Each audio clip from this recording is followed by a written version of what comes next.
Welcome back, everybody. Chapter 10, patient assessment. Hey, we're making some good time here. We're already 10 chapters into this thing. We're making our way through it pretty well. I'm just hoping that you guys are retaining the information. But guess what? This week, we start our labs. Labs is where we're going to tie it all together. So if you have been waiting to share with me or Mr. Larry, any questions, comments, concerns, we're going to practice this week until you can't get it wrong. Tomorrow night's our first lab, and it will be a lot of fun. We're going to go over patient assessment. We're going to go over lifting and moving patients. We're going to go over infectious disease control. We're going to go over taking vital signs. It's going to be a big night, a lot of work. But we'll get you comfortable. We'll get you squared away. We'll make sure you're doing the right page. I will be there tomorrow night, Tuesday, from 5 to 9. However, Mr. Larry and Dave, and Mr. Larry will be there Tuesday night as well. So it'll be me and Larry Tuesday night. However, Thursday night, my friend Tristan will be there in place of me. I have another class I'm teaching. It's my last paramedic class with my Fortis College students. It's their last day. So we're going to go and do their final registry prep, and then we're going to probably go out for Mexican food and everything that entails. So that's going to be a lot of fun, but I'd love to be there with you for you guys that can't see me Tuesday. But my good friend and trusted ally, Tristan McCown, will be there. Tristan's a former Coast Guard operative. He was also a deputy sheriff. He became an EMT, a paramedic. He was actually one of Larry's paramedic students. He worked at Metro and also at Grady, has a nice, very extensive resume. He also now works at Atlanta Fire Department with me as the EMT B and EMT A instructor. So fantastic individual.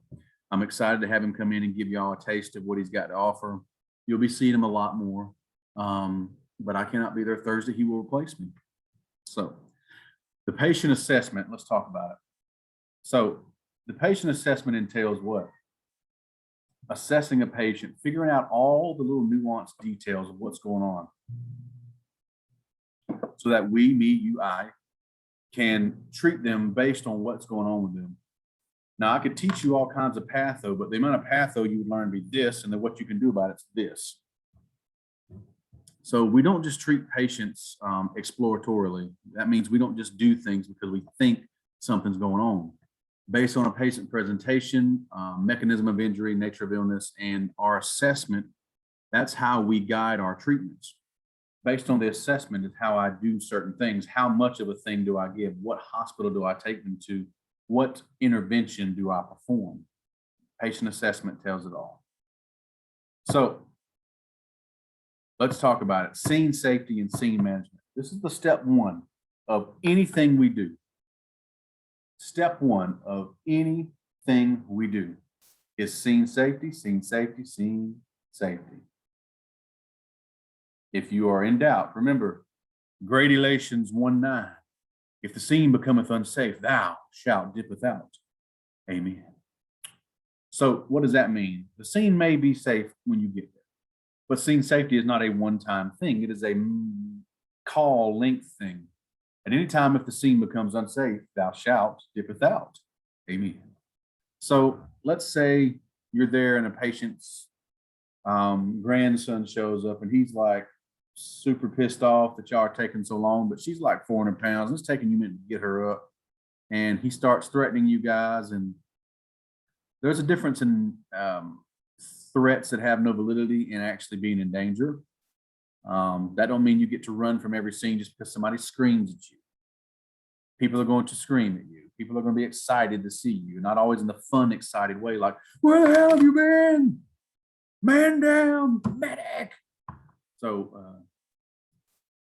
I've had people, as soon as I get there, my feet touch the street pavement, they're screaming at me. Whoa, whoa, whoa, tell me what's going on, babe. Hey, hang on. Where's the patient? Where's he at? Take me to him. I'm gonna help him. Take me to him. You know, so that is the difference between that actually being in danger. We've got to learn the difference in the nuances of that. So scene safety is not a one-time thing. Now, scene management, the impact of the environment on the patient care. It could be safer in the back of the ambulance than in the back of that person's house. I've had many a patient that was hurt or injured or sick or whatever, and we had to get out of the scene because the things or person that hurt them was making things worse. Let's say they're around, they're inside of a burning car. That is your choice. If the scene's, you know, safe or not safe or whatever, if the car is on fire or about to be on fire and you see it about to catch fire, you go ahead and snatch them out of there. That's addressing the hazards and the environment of the patient care. What about violence? Ooh. This is one of the reasons I posed that question to you guys this week. Should EMTs and paramedics carry firearms? Should they have body armor? Oh, it's quite the sticky situation, isn't it? So violence is a part of being an EMS now. When I first started in EMS, it was super rare for anybody to be violent with us. But now it was an every weekend thing. Over the last couple of years of my career, every weekend somebody was trying to be violent with us for no other reason that we were the ones that showed up when somebody called 911. So managing a scene has many facets to it. So learning the need for additional resources, specialized resources, observing standard precautions, and addressing multiple patient situations. So this is how you start every call. National Registry has a checklist that they have. National Registry has a checklist that they have, and that when you do your National Registry competency psychomotor exam, you will be going down this checklist. And the best way to do it is to be systematic. It'll go something like this. The evaluator will give you some call information. Let's say, hey, you're dispatched out to a patient, man down, no other information given. So as you approach the mock patient, the rouged patient, or the mannequin, you would then ask the evaluator, hey, is the scene safe? Is there any kind of mitigating circumstances that would hurt me, my partner, or any additional resources I call in? They will respond with, well, this and this is going on. So you have to decide, is it safe or not? Or they'll be like, the scene is safe, you may proceed. So you'll have to make that decision there. Next, you'll want to incorporate wearing PPE, which is your personal protective equipment. Your PPE is your personal protective equipment. What does that mean? It means your gloves, your mask, and depending on what's going on, a lot more protective equipment. I have delivered 5 babies pre-hospital. That means 5 babies on the street and one in the dang elevator on the labor and delivery floor that almost made it. I was like 10 seconds from it. Still angry about that. But it's a messy, expulsive, just there's goo everywhere and there's poop everywhere. It's not pleasant at all. Not even a little bit. Of course, when the baby's crying, I'm like, and it's like, oh, it's kind of cute, but to me, it wasn't worth it. But I am fully gowned up. I've got booties on. I've got masks and everything. I'm just not trying to get up in that. So there are certain times where I may need more personal protective equipment, and I need to observe body substance isolation. So let's go back. Is the scene safe? Yes or no? If the scene is not safe, we do not enter the scene. If the scene is not safe, we do not enter the scene. And if I didn't catch you the first 2 times, if the scene's not safe, observe grade relations 1-9. If the scene's not safe, thou shalt dippeth out or not even go in at all. Now, a little note on that is that's what we teach, and I mean it. I really do. I want y'all to be smarter than me because I have decided to ignore things like that through my career and got the scars to prove it. I have gotten hurt, and because I couldn't wait, and I got emotionally involved with what was going on, screaming baby, yada, yada, whatever is going on. My advice to you is to always observe scene safety, but I cannot lie and say that I always did. But that's why I'm 32 years old now with no disc at L4 because I had to be Superman. And now I can still do things, but it hurts. That's also getting older, but whatever. So after seeing about the scene being safe, we do what? How many patients do I have? How many patients do I have? That's important because it'll let me know, do I need additional resources? Do I need specialized resources? What if it's a guy pinned in a car and he's trapped in there? A lot of the EMS services here in Georgia don't do their own extrication. We're going to need a fire department, maybe a squad unit for that to cut them out. If there's a bunch of patients, it's become a mass casualty. If there's like a 10-car pileup and everybody's hurt, mass casualty. We need more units. We need more ambulances, more fire trucks, more everything. So let's recap. Scene safe, PPE, BSI, number of patients. Next, we will talk about the mechanism of injury or the nature of illness. For a trauma patient, the mechanism of injury is very important because it can tell me and teach me things. Let's take the patient that was in a car versus tree. The car hits the tree and I see spider webbing on the windshield. That means there's a big indentation in the windshield and it's spreading out like something hit it. I notice the patient's head's bleeding. A plus B equals he's got a head bleed. Possibly. Possibly. Okay, I'm back. Okay. So again, this is what we're doing. We're going through this step process. We're being systematic. We're doing this through the whole entire thing, every time the same way. We practice it until we can't get it wrong. So is the scene safe? The PPE, BSI, number of patients, mechanism of injury, or the nature of illness would be for medical calls. Nature of illness would be for medical calls. That means what's going on. They call for chest pain, difficulty breathing, or something like that. So that nature of illness, as the call comes out, will clue me in on pre-arrival things so I can start formulating a plan. And then after that, after the nature of illness, we need to do how many patients? Do I need additional resources? In the registry setting, I would say always call for additional resources. I would rather have them and not need them than need them and not have them. That'd be a terrible way to find out you didn't need extra hands, is when you don't have them. That's my thoughts on it. So definitely in the registry setting as well. So let's talk about the primary assessment. The first thing we do is that we engage and check the patient's level of consciousness. The primary assessment is just looking for life threats in making a transport decision. So after we've done scene safe, PPE, BSI, number of patients, mechanism of injury, nature of illness, number of how many patients, do I need additional resources, we come down to the primary assessment, which is what is the patient's level of consciousness? Are they awake? Are they verbal? Are they painful? Are they unresponsive? If you had CPR class with me, then you already know that we use the AVPU scale. A, V, P, U. Are they alert? That means as if I walk into the room, they're like, oh, hey man, what's up? Their eyes are tracking me. They're looking around. They're engaging with me. They are alert. Next, I would see, are they verbal? Hey man, how you doing? Oh, hey. So that means that he's only responding to verbal prodding.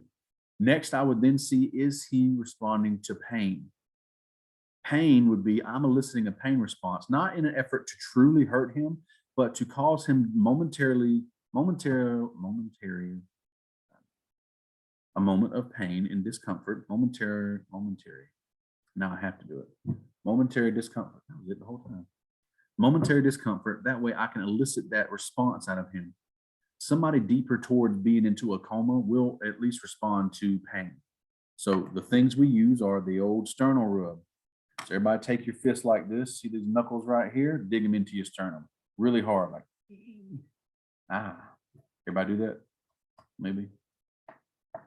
Well, if you did do it, you know that thing hurts like crazy. So now imagine me doing it at like 275 pounds, like putting some weight on it. Ooh. So either you are an amazing actor, one, or you're really unresponsive and kind of a little coma. I don't do it to be mean. I do it to find out if you're full of poop or not, or how far down the coma scale, or how unresponsive you actually are. What is your level of consciousness? It will be alert, verbal, painful, and unresponsive, one of the four. Now let's say they are unresponsive. We need to go ahead and look, listen, and feel. We're looking for chest rise. We're feeling for a pulse, and we're listening for breath sounds. Feeling for a pulse should take you at least 5 seconds, but no longer than 10 seconds to do. We're going to feel for a carotid pulse. That means what? Over here on the side of the neck, either side of the neck, there is a carotid artery. Find the trachea, slide to the groove, and there we are. Everybody should feel a pulse there. Everybody do it right now. If you don't have a pulse, call 911. Or you're a zombie, and if you're a zombie, I've been preparing for this for years. So just letting you know, I'm ready. So if you've got a pulse, that's great. So then we would, if they don't have a pulse, we'd start CPR. If they do have a pulse, We need to find out why they're in such a low level of consciousness. So we start then evaluating the ABCs. It's always the level of importance. Importance is next. Airway, breathing, circulation, A, B, C. Airway is the most important one. If there's no airway, there's no breathing, there can't be circulation. Airway is number one. The only time airway is not the most important factor is if the patient does not have a pulse. If they do not have a pulse, then circulation is the most important thing, and we need to start CPR. So, primary assessment for all patients. I want you to form a general impression, check the level of consciousness using the ADPOOL scale, check their airway. Airway, is it open? Is it patent? Patent means that it's open and working, right? So the airway can have different sounds coming from it. It can have different reasons why it's not working. So that standard reason would be what? It could be because their tongue's in the way. The tongue is the most common airway obstruction there is. So simply tilting their head back with a head tilt chin lift can open their airway. That means I would put my 2 fingers underneath their chin, other hand on the forehead, and I would lean that head back and I would open their airway. That right there, a simple move like that can open a patient's airway and save their life. Believe it or not, it can be very, very successful. So the airway, is there snoring? That means their tongue's in the way. Is there gurgling? That means that there is fluid in their airway. We've got to get it out by suctioning it out. Next, we need to see, is there stridor? In the airway, those are the 3 most common sounds you'll hear. Either you'll hear nothing, because they're not breathing. You'll hear stridor, which is a high-pitched whistling or crowing sound indicating a partial airway obstruction. So stridor means that they've either got something caught in their throat or their airway is closing up, and it's mostly closed up. So the gurgling means there's fluid, and the snoring means that there is a tongue in the way. A lot of that can be fixed with just a simple head tilt chin lift, unless there's a trauma patient where we would do a modified jaw thrust. We'll show you all that in lab, in person, tomorrow and later this week. I'm just throwing the terms out there so you can get accustomed to hearing them. All right, so airway, that's how we fix those things. Now, breathing is a whole nother thing. The normal adult respiratory rate is between 12 and 20 breaths per minute. The normal adult respiratory rate is between 12 and 20 breaths per minute. 12 and 20 breaths per minute. What does that mean? That means if they're breathing over 20 times a minute, they have tachypnea. Tachypnea means they're breathing over 20 times a minute. They're breathing just a bit fast. Now, what if they're breathing under 12 times a minute? That means that they have bradypnea. This is a fancy medical term way of saying they're breathing too slow. If they're breathing too slow, we need to speed them up. If they're breathing too fast, we may need to slow them down. Now, what if they're breathing too shallow? We talked about this in the respiratory section, but tidal volume has to do with how much air is coming in and out. And a patient that has a shallow respiratory rate means they're not breathing deep enough. They're not taking enough air in. They're going to become hypoxic. They're not going to have enough oxygen circulating in their bloodstream. We have to fix that. So any patient that's breathing too shallow, we would have to apply a BVM. Does everybody remember what a BVM is from the CPR class we had in orientation? A BVM is a bag valve mask that can supply artificial ventilation via a squeeze of the bag. That bag squeeze will be life-saving to them. You can actually breathe for a patient. Now, remember, you don't want to overbag a patient because you can pop their lung really quick and easy, and it's called barotrauma. We don't want to do that. That is a lot of paperwork and just not very healthy. You pop folks' lungs. So what we want to do is we're going to give a squeeze over a full second and just watch their chest rise fully and then come back down. And then do it again every, I don't know if there's an airway in place, but we'll say every 6 seconds to be safe for now. So that way they're getting about 10 to 12 breaths a minute. So squeezing the bag, just getting chest rise, just getting chest rise. Now circulation, when I'm evaluating a patient's circulation, I'm going to take their carotid and their radial pulse. Why? I want to feel their skin color. I want to see their skin color. I want to feel their skin temperature, its moisture. Normal skin is pink, warm, and dry, right? It doesn't have any kind of extracurricular things going on, right? But what if somebody's pale, cool, clammy, they're diaphoretic? All that means is that Their skin is ashen and kind of like lacking color. If it's really cold to the touch, um, if it's kind of clammy and wettish, and maybe they're sweating really crazy, that is a sign of shock, and we have to act upon that pretty quick. We haven't hit shock yet, but I want to let you know right now that somebody's skin being pale, cool, clammy means they are in shock. So a patient in shock needs to be treated pretty aggressively. We'll tell you about how to do that in another lecture. But just know skin signs tell me a lot. Also, the feel of their pulse against my fingers. To take a pulse, I need to be able to do what? Let's say it's a radial pulse. I find the radial artery. I push it against this bone right here, the radius bone, and I will feel it pounding against my finger. Same thing with just about every other pulse in the body. The brachial pulse here by the bicep.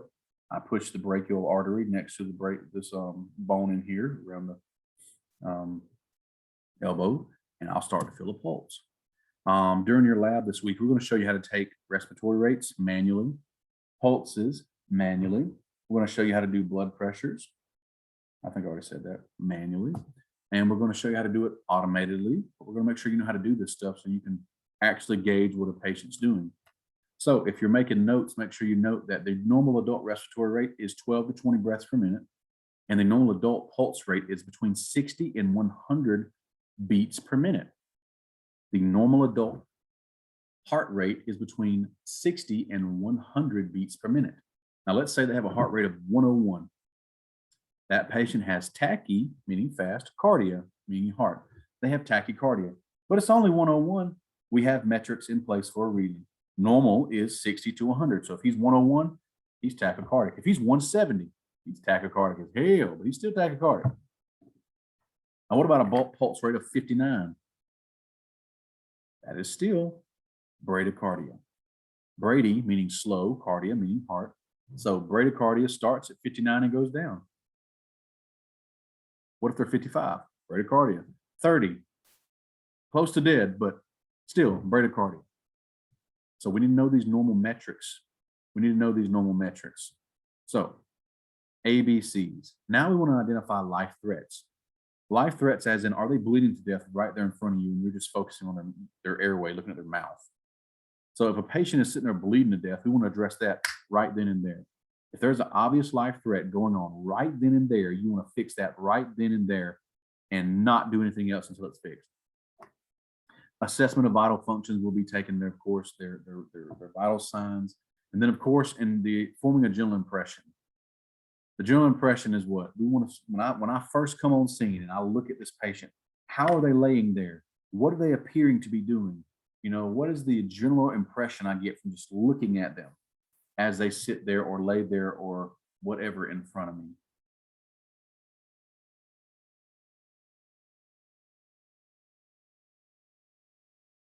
Primary assessment, again, is to identify life threats, but we also want to begin interventions needed to preserve life. Your job as an EMT is to do no harm, preserve life, mitigate bad circumstances, and help people. So begin interventions needed to preserve life, integration of treatment/procedures needed to preserve life. After the primary assessment done, we need to start talking about history taking.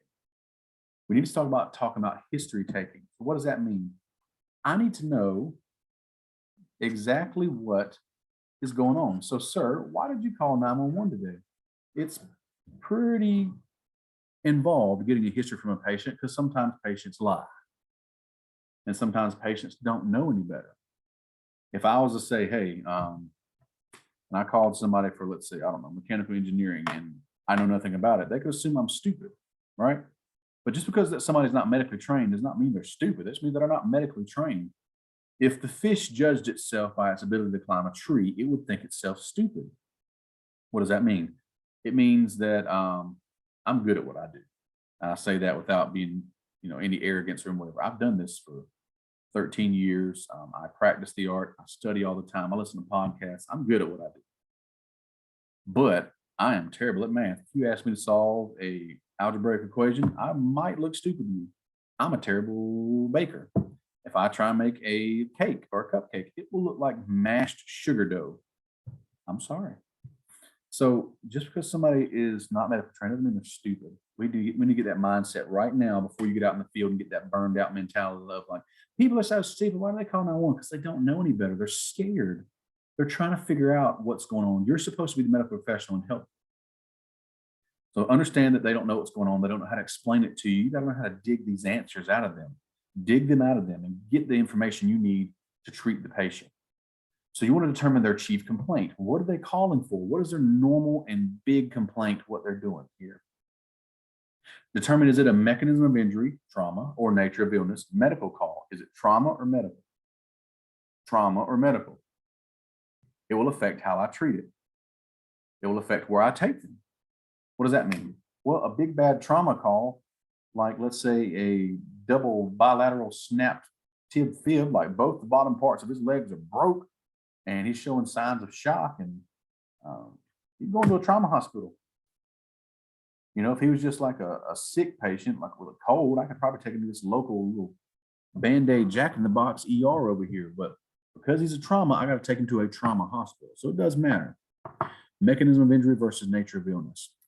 Mechanism of injury is for trauma patients. Nature of illness is for medical patients. So what about other associated signs and symptoms? This is my favorite part of being a paramedic and EMT, and is like the mystery. I like the mystery. I actually had a partner in Americus, Georgia. Her name was Sarah, and she was fantastically funny, but we kind of, did this Holmes and Watson thing. Whenever I'd figure out something like on scene that was kind of complicated or whatever, and she'd go into a British voice like, Watson, or Sherlock, you've done it again. Did Watson, we have done it. So it is fun. This is part of the medical mystery that's going to be presented to you. And you've got to kind of figure out what's going on by piecing the clues together to treat the patient for what they have going on. So investigating their chief complaint. Is there validity to it? Have they had it before? Or, and what kind of chief complaint is it? Will determine whether it's a trauma call, medical call, helpfully, figuring out what type of location for us, hospital and treatment you want to give them. Now, their past medical history can tell you a lot. Their past medical history can tell you a lot. It can tell you definitely what kind of issues they have had and how those issues can be influencing the current issue they have going on. And it's very important to get a full medical history from these patients. I was actually speaking with the Atlanta Medical Center's chief medical dude. He's like the fire department's like medical director too, but he was just telling me, he's like, man, I just wish these medics coming in here would bring me some good assessments. Like, they've done a head to toe. They've been really thorough. They've asked every question in the book. Helps us out a lot. Really appreciate that. So that's what they want. That's what doctors want when you bring these patients to the ER. So give it to them. And then looking for any kind of pertinent negatives. Now, a pertinent negative is a finding that you would expect to find in a disease process, but it's not there. For example, if somebody overdoses on heroin, they will depress their respiratory drive, right? And they will slowly stop breathing and become hypoxic. They'll have low oxygen content in their blood. One of the big tall tale signs of that normally is they have very small pinpoint pupils. Normally your pupils react to light. When there's less light, they widen, and then they can take in more light so you can continue seeing. When there's more light shine in the eye, they'll constrict to let less light in. These patients that have overdosed on this heroin or any kind of narcotic, their pupils will go down to the size of a needle head, a pin head, and it will stay there no matter how much light or how little light there is. Usually a tall tale sign, right? A pertinent negative would be an important finding that is not there. So if normally they have pinpoint pupils and I shine the light in their eyes and they don't move their normal size, that's a pertinent negative. And I know they overdose on heroin because there's a needle hanging out of their arm. And then I give them Narcan, and then they start to wake up and start breathing again. For one example. Your secondary assessment will be a rapid body scan, rapid full body scan. Trauma patients and medical patients get a full body scan, a full physical assessment. Again, you want to be thorough, head to toe, systematic. We go to head, eyes, nose, mouth, ears, neck, jugular veins, trachea. Then we go down to the chest, stomach, pelvis. You're going all the way down head to toe so you don't miss a beat. We do that so you don't miss a beat. So performing a rapid body scan. This is how you find on a medical patient, you find insulin pumps. This is how you find fentanyl patches, which is a narcotic, which will give the patient endpoint pupils, and they'll have a depressed respiratory rate, and they'll eventually stop breathing. This is how you find patients with open sores that are infected, that they're becoming septic. No wonder he's altered, because he's got an infection in his body. We focus on the assessment of their pain. We reassess and assess vital signs. And we do techniques of physical examination, listening to breath sounds, heart tones, stuff like that. So one of the techniques we use, we'll be listening to heart tones. We'll check their neurological system out. We'll check their musculoskeletal system out in all of the anatomic regions. If somebody's having heart problems and palpitations, we'll do a EKG, a 4 lead or a 12 lead. And if you're one of my paramedic students, you will 12 lead everybody. It takes only a second to do, and it's really good practice to get in, because you'll find things that you weren't looking for. Being thorough.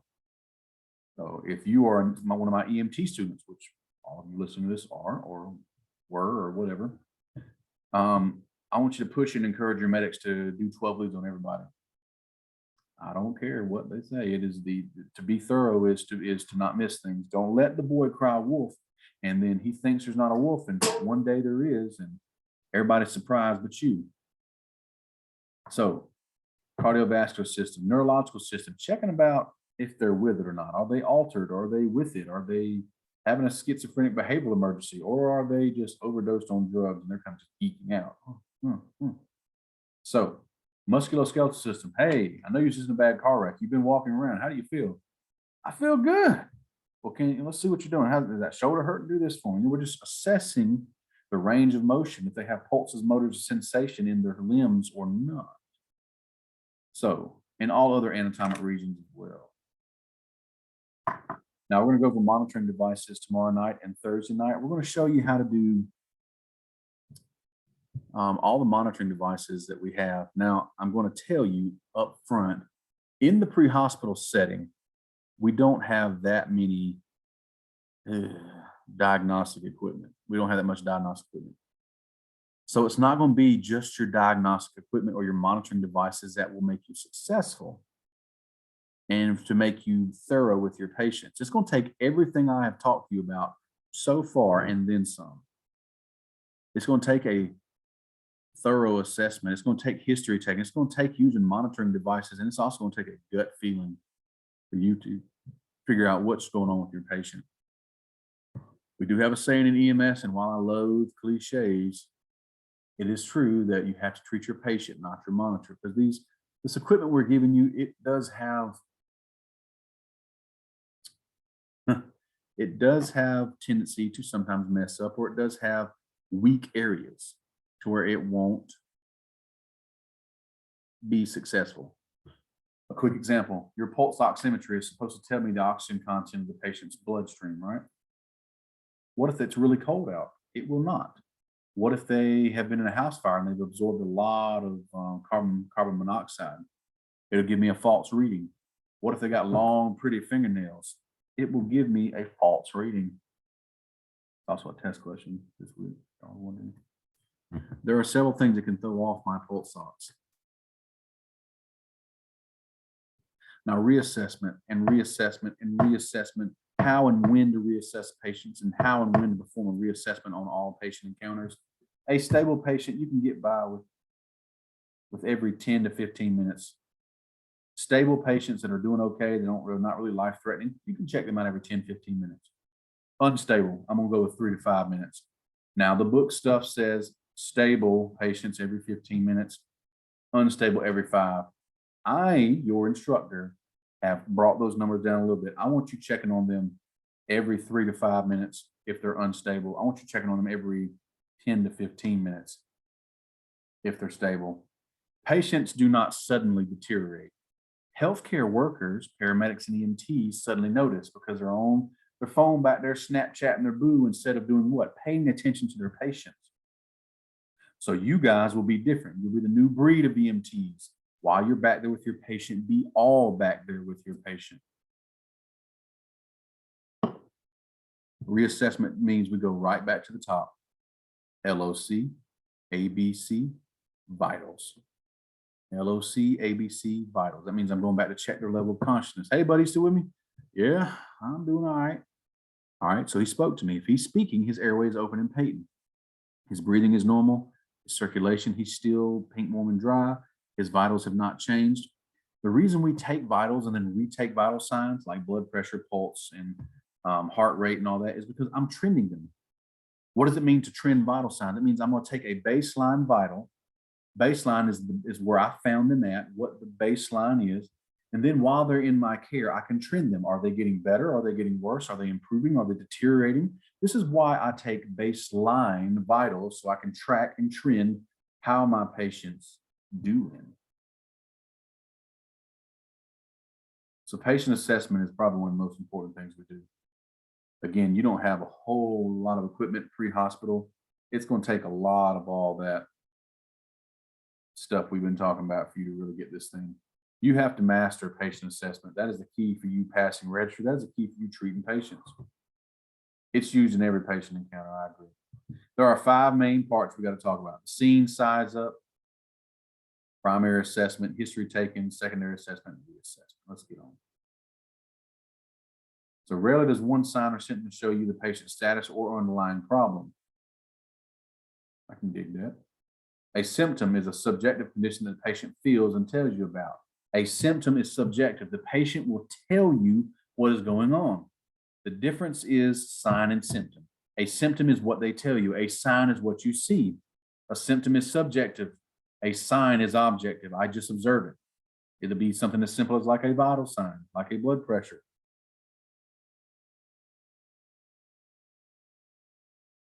Now, your scene size up is not a one-time thing. Before I dig into the PowerPoint of this all, I want to go ahead and tell you again, scene safety and scene size up are not one-time things. They are evolving, continuous things.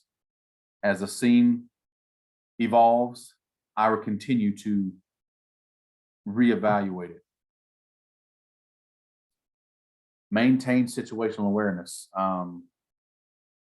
There are a lot of nuances to situational awareness that I probably cannot give word to, but just noticing people's reaction to you, the scenes changing this. If you feel it's becoming unsafe, you can dip out. Noticing yourself getting boxed in, never let yourself get closed in. Like never let somebody stand behind you either. Like this one time, this guy's buddy came in. Oh, hey man, we just talked about you. Come on in here. Come on, let's talk to you.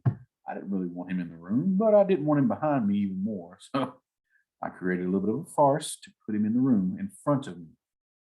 That's free advice. Never let anybody get behind you. Never let anybody box you in. You have to maintain situational awareness to keep that from happening. So scene size up is understanding of the situation and conditions prior to responding.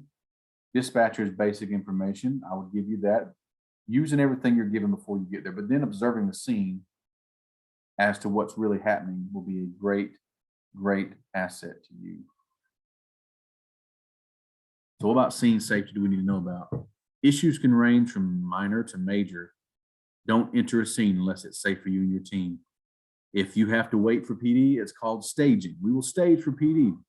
Let's say there's a shooting and we're headed to it. We're gonna get close, but we ain't gonna go into the scene. We're gonna be about a half a mile away. And then we're gonna wait and stage. Hey, show us at Spring and North.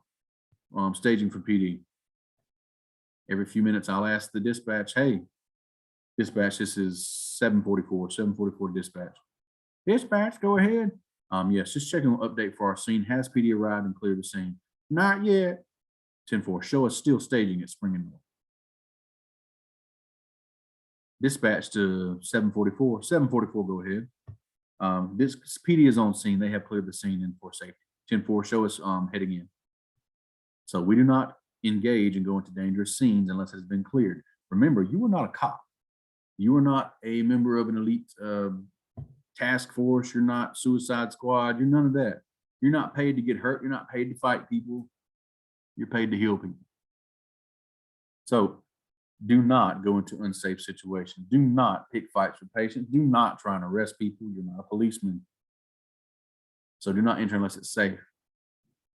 Typically, the way you enter is the way you leave. I'll give you that. But A lot of times I will position the ambulance for a fast egress, which means I'll come in and back it in. That way I can just drive straight out. I don't want to be backing out as I'm trying to leave with a sick patient.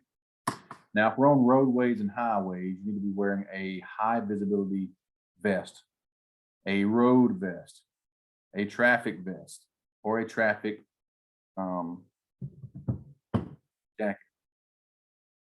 Why is that? Well, one reason is so you increase your visibility. That way that people can see you and hopefully not hit you. Also, a lot of these services, I'm just being honest with you. If you're hit by a car and you're not wearing your high visibility road wear, they're going to try not to pay your family's line of duty death benefits or your possibly long-term disability benefits if you survive. So if you got a good partner like moi, I will then slip your vest on you because I got you, fam. But you should never have to have me do that and put me in that ethical quandary. I'm just kidding about that. But for real, you should always wear your vest and maintain high visibility on the roadways. Please always have your lights on, always, and we'll talk about this more when we get to the operations section, but just to go ahead and get it in your mind, your ambulance is a shield. Use it to position it to block you from getting hit by cars. If they're going to hit something, they're going to hit the ambulance first. And always wear your high visibility vests. So if you're first scene to NBA, do you park the ambulance as a shield and then you would move after where somebody else shows up? You got it. All that is stuff to consider as we are approaching the scene. We're first responders, but we're not always the first to get there. A lot of times the fire department will beat us there because they are stationed around and they do zone defense. They work out of a zone.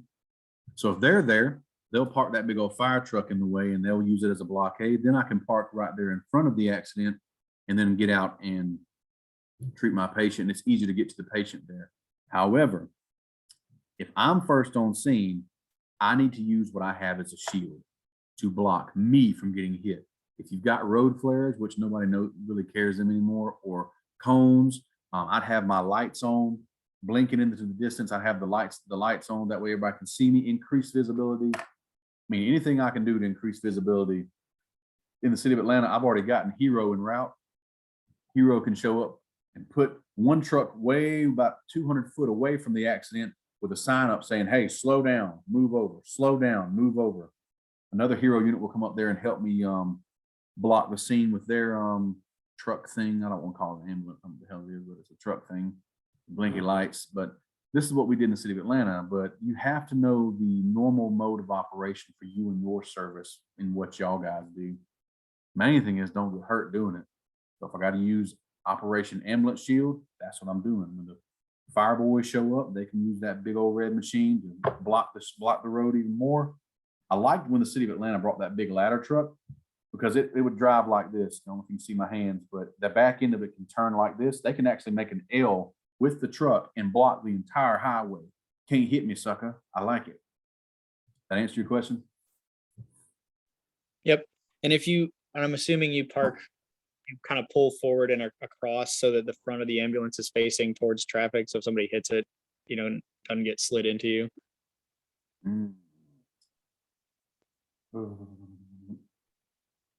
On Highway 75 or something like that, you wouldn't have the time to do anything like that. Main thing you want to do is like if you're approaching a car from the highway, you'll pull up behind the car, use your ambulance as a shield, kind of like I'd have to show you on a drawing. Let's see, maybe I can do it. But like you just would kind of angle it so that if it did get rear-ended, it would push it, away from you, is what I'm saying. I like it. We can bite on that. Yeah. What about difficult terrain?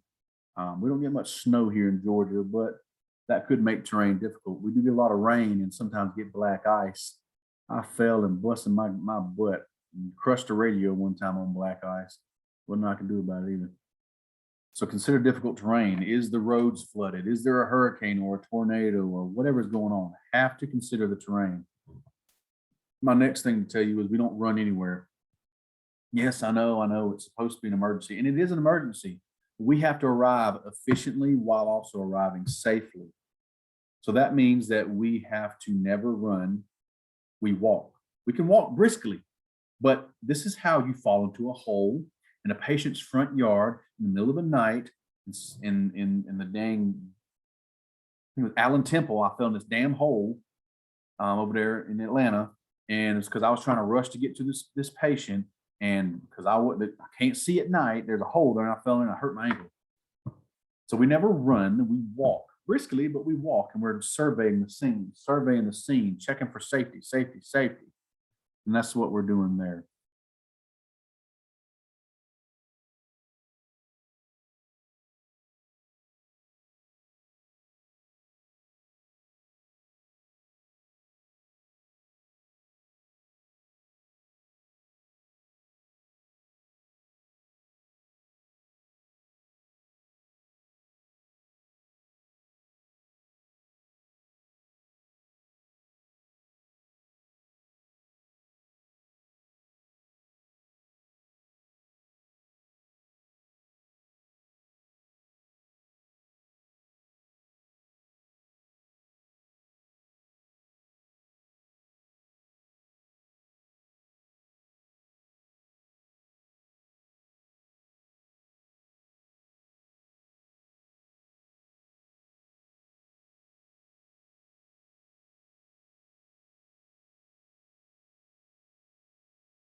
All right, so we're back with it. So traffic issues. Traffic is the number one area you guys could get hurt or killed at, to be honest.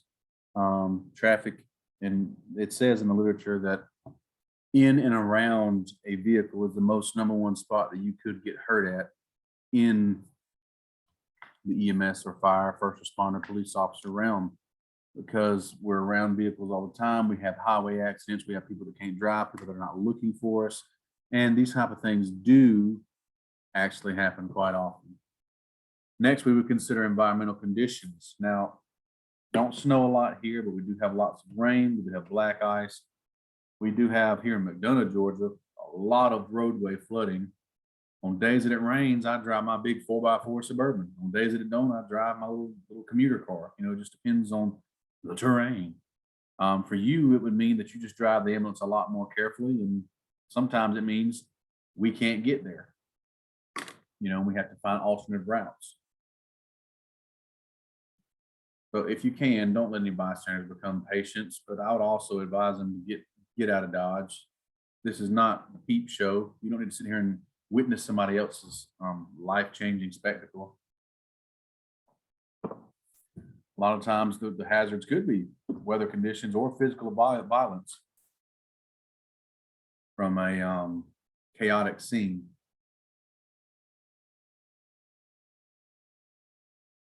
So the mechanism of injury or the nature of illness. MOI, or mechanism of injury, we're talking about the type of force that was used, how long it was applied, and where it was applied to the body. So I used the MOI earlier of the patient that was driving. He spurred off the road. He hit a tree. So car versus tree, patient wasn't wearing a seatbelt. There is spider webbing on the windshield, which means there's a cracked windshield that looks like something hit it from the inside of the car. So the type or amount of force would be patient launched forward. How long was it applied? Just a second. Where was it applied to the body? To the head. So the severity of injuries from a head injury could be catastrophic to the patient. We could talk about traumatic brain injury. We could talk about just a scalp laceration. It just depends on how hard he hit it. Blunt trauma. When we say blunt, we're talking about something that's not sharp. This force occurs over a broad area. The skin is not usually broken. Tissues and organs below the area of impact may be damaged. This would be like if I hit John in the chest with a baseball bat. It would be blunt trauma. It's not sharp, but I could still damage the organs underneath with that. Now, penetrating trauma. This is anything that is sharp, has a small point of contact, and will be actually entered into the body. Entered into the body. Now, anytime anything enters the body, there is a high potential for infection. I don't know what this guy was doing with this rusty butcher knife. Maybe this guy was stabbed because he pissed his wife off. She was cutting a steak up, and she stabbed him with that bloody steak knife that she had dropped on the ground. Do you think there might be some bacterium on it? Just a little. Not only can penetrating trauma be bad because you just got stabbed or shot or poked with something, it can be bad because of who knows what's actually being carried on that instrument on a microbial level. Now, mechanisms of injury versus nature of illness. We're talking about medical patients are the nature of illness. There's a few similarities between MOI versus NOI, but when we're talking about nature of illness, we're mainly talking about medical patients. So this is where you have to use your senses to check for clues. Remember, you're Sherlock Holmes, and this is a medical mystery. A lot of times trauma is, pretty cut and dry. As a paramedic, while trauma was exciting sometimes, I didn't like it as much as I like medical. And that's because I was not a trauma hawk. I was a medical hawk. I love the medical side. I like the mystery of figuring out what's going on. Trauma's pretty cut and dry.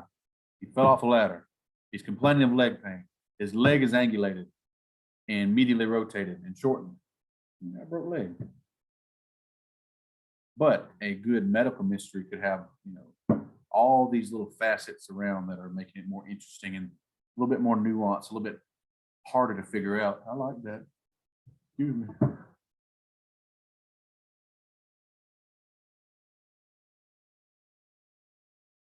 So this is a good point to make. Be aware of scenes where more than one patient has similar signs or symptoms. So this does happen a lot in big cities. I don't know about where you guys work or where you're from or what's going on there, but if there's a patient that is in there and he's got vomiting and nausea and he's seeing double, and then 3 or 4 other people in the same building are having the same problem, there might be some type of nauseous gas being exposed to these patients, and you don't want to become part of that. If that's the case, the scene's unsafe, we will back out, call for a hazmat unit to come in there, and they got masks and an SCBA, which stands for self-contained breathing apparatus, which is a way for them to breathe pure oxygen that will not affect them breathing in the outside air that could be damaging to them. So if it's like that, and there's some of that going on, you need to call for additional resources and get yourself out of the situation.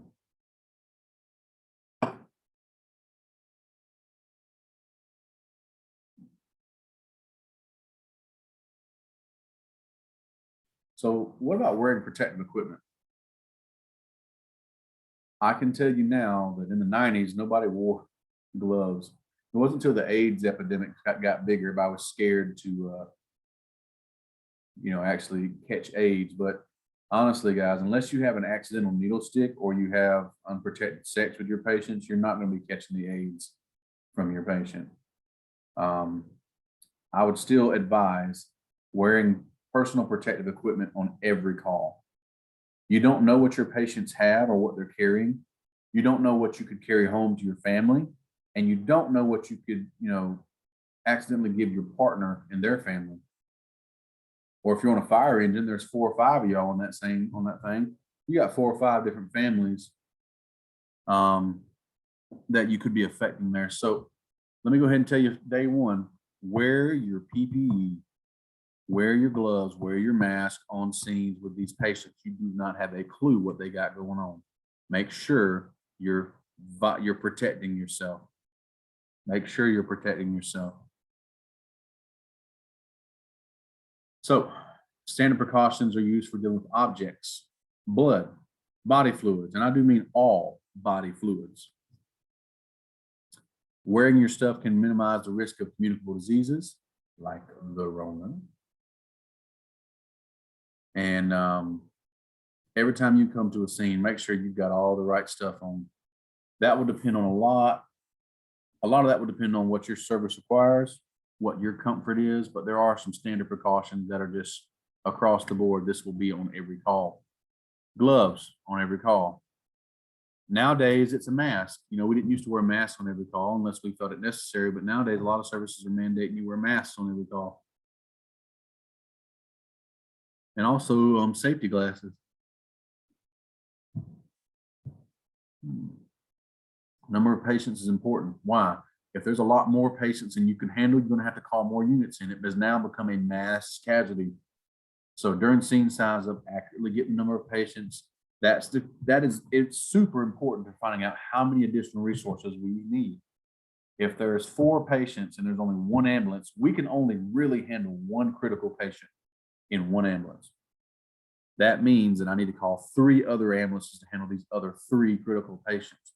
Now, what if there's like 1 critical patient and 3 just, walking wounded, they're all right? I would still need to call additional resources to take care of the walking wounded, because I need to set priority of treating the more dangerous of the afflictions. So the one that is close to dying or dead, or not dead, but dying. So triage. Triage is actually French. It means to sort. When we triage patients, we're talking about mass casualties or something like a 9/11 or a Boston Marathon bombing, the Atlanta Centennial Olympic Park bombing, or any type of big incidents. Now, it don't have to always be such major scale as that, but what it can mean is that we have more patients than we can handle. I can tell you now, a mass casualty in South Georgia was when Jethro hit the dang cow, and like him and Granny Nims hit the tractor, hit her and hit him. So now we got 3 people piled up, and that's a mass casualty down there. A mass casualty technically is when you have more patients than the unit can handle, and you need to call the additional resources you need to mitigate that. So when we're triaging patients, and we'll cover this more when we hit trauma, but triage means to sort. We use a toe tag system. You don't have to put on their toes, but a system of color categorization. Color categorization. Categorization. Yeah, that. And by color categorizing these patients, we then are able to put them in the area they belong, such as a patient that is black tagged, they are dead. There's nothing I can do for them. Unless you know somebody that has Lazarus resurrecting powers, it ain't happening for them. Red tag would be most serious. Red means this is it, critical, deadly. Yellow means caution. They're hurt, but they'll live a little bit. Green means they are fine. They're walking around, wounded a little bit, but they're not in any type of danger at this point in time. Additional resources you might want to consider are going to be specialized resources. You might need more ambulances, specialized equipment. The Monsters Inc. suits right here might be a thing. Just have to really decide on what you got going on. Other resources you might want to call are advanced life support. Very well could be that you are a BLS unit and you need ALS for whatever reason. Let it be a cardiac arrest or a seizure or a combative patient that needs sedation. Air medical support. When I was in South Georgia, I was an hour and 30 minutes from a trauma center. If I could not fly the patient, I had to take them an hour and 30 minutes one way to the trauma center. Local hospital could not handle their injury. Now, I would always try and fly these patients because it could be a 20-minute flight versus an hour and 30-minute ride with me. Much safer if I get them to a trauma hospital quicker. But if there is a drop of rain in the sky, a cloud that doesn't look nice, the air medical support or the rotary wing paramedics will not come because the pilot has said so. Now, we have to trust the pilot because, as we know, the helicopters are dangerous, and that you can wreck and you can die and get hurt, and it's a bad day for everybody. So that we have to trust the pilots, but it's frustrating if there's like one dark cloud in the sky and then you gotta take the patient an hour and 30 minutes. But we trust our pilots. But if you need to call in a bird or a helicopter to take your patient somewhere to save them time and save their life, do it. Fire departments can handle a lot of different things. They have a lot of different training besides just EMS training. High angle rescue, hazardous materials, water rescue, swift water rescue, high angle, I don't know that, but confined space, all kinds of specialized training that they can have. And of course, law enforcement knows what they do.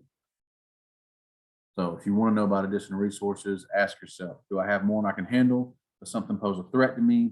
Do I need specialized resources? These are questions you want to ask yourself. So the primary assessment is, again, looking for life threats. The goal is to find and treat life threats. So we start with general impression. I show up. What do I see? All right, I see a bearded man laying on the ground supine, which means he's laying on his back looking up at the sky. I then want to engage his LOC. Is he alert, verbal, painful, unresponsive? Using the AVPU scale, as I approach him, he turns and looks at me. He is alert. All right. Or is he verbal? Will he only respond to my voice? Will he respond to pain? We have several painful stimuli we can use. We shared the old patented sternal rub earlier, right? We also have the trapezius squeeze, where you squeeze somebody's trap meat. We also have the nail bed squeeze, or somebody that's really small. This works well for you. Take their nail, grab a pin or something, just squeeze on it right there. Again, you're not trying to really hurt them, but you're trying to elicit a pain response. You're gonna have to do some pressure. You have to mean it. Next, we'll go to ABCs. Now remember, the order of importance of ABCs and what's important is always airway, breathing, circulation. Until when? That's right, until there's no pulse. And it goes to CAB. Compressions is more important than anything. So forming a general impression. So form to determine the priority of care. We use a general impression to find how serious they are. First part of the primary assessment, make a note of the person's age, sex, race, level of distress, overall appearance. That's a general impression. I just got a quick look at them. Patient's positioning, don't stand on the patient. If they're alert, introduce yourself, ask about chief complaints, address life threats immediately. So I'd like you to include, when you're going through this assessment, your primary assessment, say something to the effect of, what is the patient's general impression and do I see any obvious life threats? Then you'll determine if the patient's stable, but potentially unstable, or unstable. The main thing you're looking for is signs of uncontrolled bleeding. You'd have to control that pretty quickly and relatively, well, pretty quickly.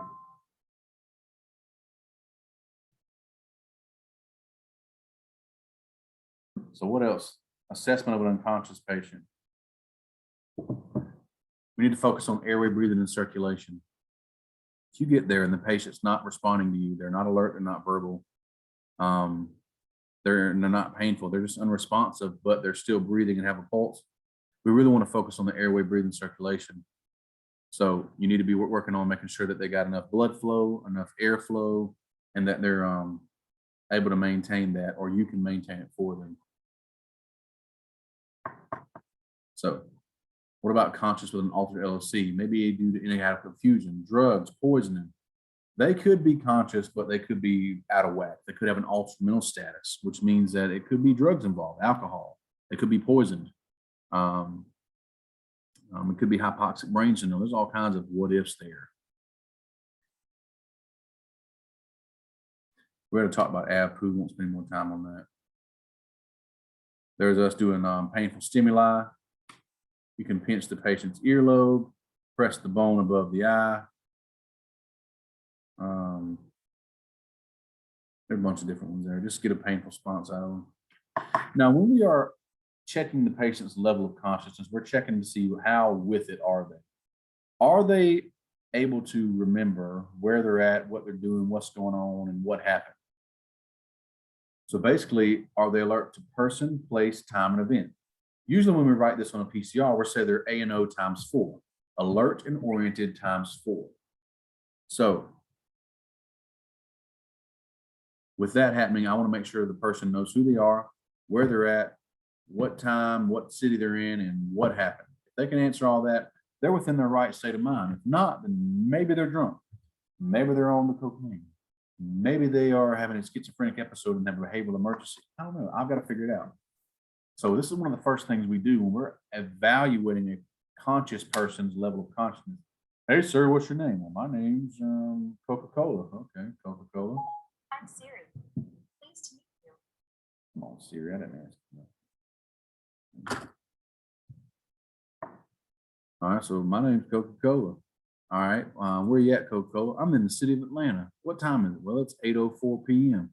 You know what happened? Yeah, my mom named me Coca-Cola, and I fell out of a tree, and now my head hurts. You know, so now we got a little something. So he's kind of with it, but kind of not. He does have a head bleed, so we're just making all these notes to see.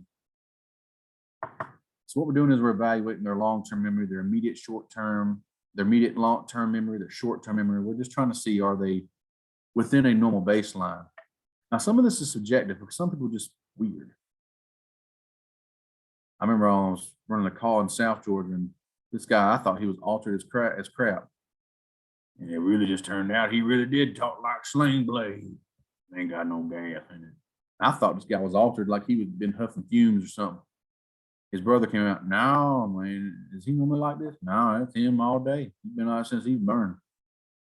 Okay, so it's not always nice to assume. I learned that day, but that's exactly how he talked. I thought maybe he was huffing shrooms or something. I don't know. You can't huff shrooms, but you make shroom tea out here. It's wonderful. So what about some life threats that can cause sudden death? I want to identify an airway obstruction. As I look in the airway, I want to identify obstruction. So the things we talked about was a snoring respiration, which means the upper airway has the tongue in the way. Head tilt, chin lift, or a modified jaw thrust, back in order.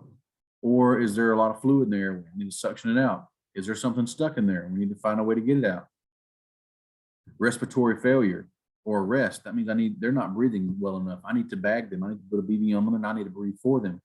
Are they in shock? Is there severe bleeding? Is there in cardiac arrest? These are immediate life threats I need to treat right now. And again, in all cases, the order of importance of things to address is always ABC. In some cases, like a cardiac arrest, things change when there's no pulse. It goes to CAB. As you move through your primary assessment, look for signs of airway obstruction. Ensure the patient's airway remains open, patent, but also if you ever get stuck, which it can happen, I want you to go back to the beginning.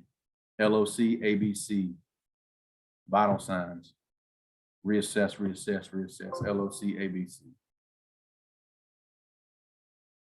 Kind of thing there. All right, responsive patients who are talking or crying or have an open airway, learn how to talk to them and take an assessment of them. Unresponsive patients, immediately assess the airway. We can talk about the jaw thrust and head tilt chin lift tomorrow night. I'm not going to waste time on that. We'll do it in person tomorrow. Look for signs of obstruction, the snoring, burbling, gurgling, crowing, abnormal sounds, and look for extremely shallow or absent breath. These are important things there. So as we assess the patient's breathing, we're going to do that tomorrow night, actually. We're going to look at respiratory rates, how to gauge them, how to look at them, how to take them. So we'll do all that tomorrow night. I like it. All right, so we're going to hit a stopping point right here with this. Does anybody have any questions so far? Yes, I have a question regarding the labs tomorrow. If we're scheduled to work and it goes past 5 o'clock, would we be able to still attend the class, or are the labs on Thursday? Okay. But I would say that we chose Tuesdays and Thursdays because we were told that you guys would be off one of those days. So you could come the day that you're not scheduled to work. That way you can get all the lab, because it's gonna be a lot of stuff we're doing. That would be more beneficial to you. But again, if you showed up on Tuesday and you're a little late, I don't care. Just show up. Okay, I'll come Thursday because I'm off Thursday. I just didn't know if the labs were going to be the same, or they're the exact same lab. Okay. If you come Tuesday, you'll get everything, same thing Thursday. Okay, well, I'll be there Thursday, since I'm off. You win. I like it. Okay. John, you got anything? I'm all set.